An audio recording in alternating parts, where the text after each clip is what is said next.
Mielieji, kartu su pavasariu kasmet minime vieną gražiausių, prasmingiausių švenčių metuose – šventas Velykas. Tai atgimimo ir šypsenų šventė. Tegul pavasaris būna laikas, kuomet atgimstame ir mes patys. Kaip mažas žolės daigelis nedrąsiai keliantis galvą iš dirvos, kaip trapus medžio pumpuras iš pradžių ir po truputį, o paskui visa jėga besiskleisdamas naujai pradžiai.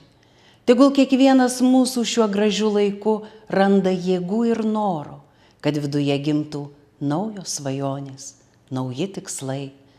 Tebūnie tai noras siekti, kad ir mažų, bet prasmingų dalykų. Šventų Velykų proga noriu palinkėti būti geresniems savo patiems ir aplinkiniams. Stabtelti, pasigrožėti regis tokiais įprastais, bet kiekvieną kartą iš naujo žavinčiais dalykais.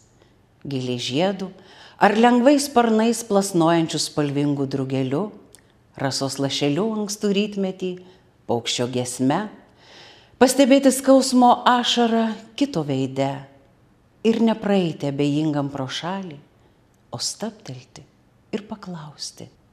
Paklausti, kuo galiu padėti, net jei ir vienintelė galima pagalba tebus nuoširdus užuojautos žodis.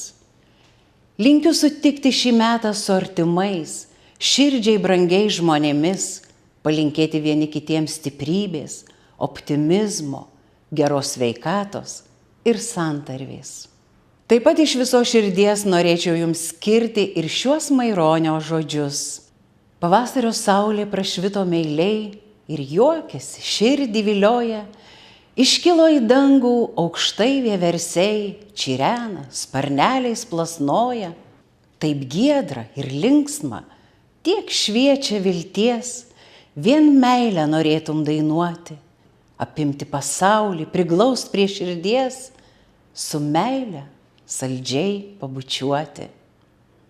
Sveikinu su šventomis Velykomis.